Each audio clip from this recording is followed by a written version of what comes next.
guys, kali ini saya akan membagikan proses pembuatan atribut data secara manual menggunakan QGIS atau add file, dan juga styling peta dengan menggambarkan kepadatan penduduk.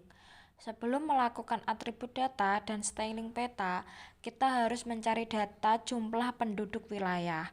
Nah, berhubung saya mendapatkan wilayah Semarang Timur, jadi saya mencari peta Semarang Timur untuk di add file. Untuk bagian styling peta, kita mencari kasus kepadatan penduduk terhadap DBD. Setelah semua sudah dicari dan diinput ke Excel, kita bisa langsung mengerjakannya di QGIS. Pertama-tama, kita membuka aplikasi QGIS terlebih dahulu.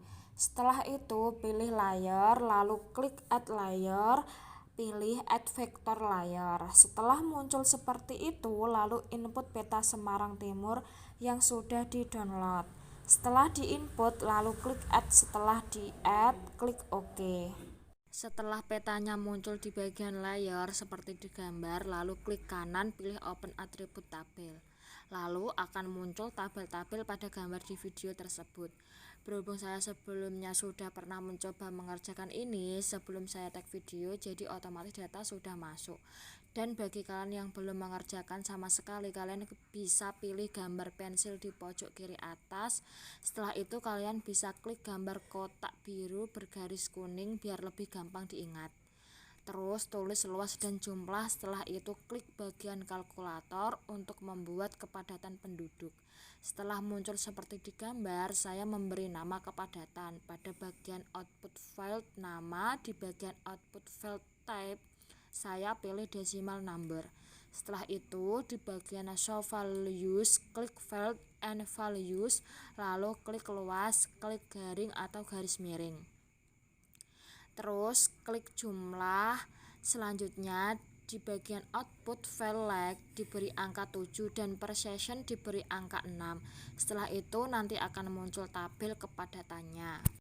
Setelah itu close tabel, lalu klik layer, pilih add layer, lalu klik add spreadsheet layer.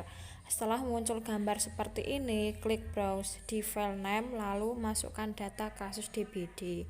Nanti akan muncul tabel seperti di gambar. Lalu klik bagian sheet, nanti pilih Semarang Timur, nanti muncul tabel kasus Semarang Timur. Di bagian tabel jumlah kasus DBD diganti real, lalu klik OK. Nanti akan muncul kasus DBD Semarang Timur di bagian layar. Setelah itu diklik pilih Open Attribute Tabel, nanti muncul tabel DBD. Setelah itu close, pilih peta kecamatan Semarang Timur, diklik kanan, pilih properties. Setelah itu klik join, klik tanda plus. Di bagian kita ganti nama kelurahan, di bawahnya kita ganti name. Di bagian join field kita centang, lalu kita centang bagian jumlah kasus DBD, lalu centang juga di bagian custom field name prefix, lalu OK. Setelah itu kita apply, lalu OK. Di bagian peta kecamatan Semarang Timur, kita klik kanan, lalu pilih Open Attribute Tabel. Nanti akan muncul tabel lagi untuk memastikan data sudah masuk. Klik kanan lagi, peta kecamatan Semarang Timur, pilih Properties, lalu pilih bagian simbologi. Di bagian single simbol kita ganti graduate. Di bagian value kita pilih rekap DBD Semarang Timur. Di bagian precision kita ganti accession. Di bagian mode kita pilih equal count quantile, lalu klik apply, terus OK. Nanti akan muncul peta Semarang Timur yang berkasus. Setelah itu kita klik kanan lagi peta Semarang Timur, pilih show label, nanti muncul peta yang di label. Lalu bagian project kita pilih new print layout, terus nanti kita isi kecamatan Semarang Timur, terus OK. Nanti akan muncul seperti di gambar. Setelah itu diklik kanan bagian kotak di tengah, nanti kita pilih pick properties. Nanti akan muncul layout di bagian kanan, kita ganti size A4 ke size A3. Lalu klik add rectangle untuk menggarisi kolom. Nah, nanti kita bisa perhatikan di bagian ini sangat sulit guys, jadi diperhatikan sampai selesai.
Nah, yang terakhir, jika sudah muncul semua peta, skala, dan kepadatan, kita bisa langsung save gambar kita. Klik layout, pilih export as image. Setelah itu kita juga save export as PDF. Terima kasih.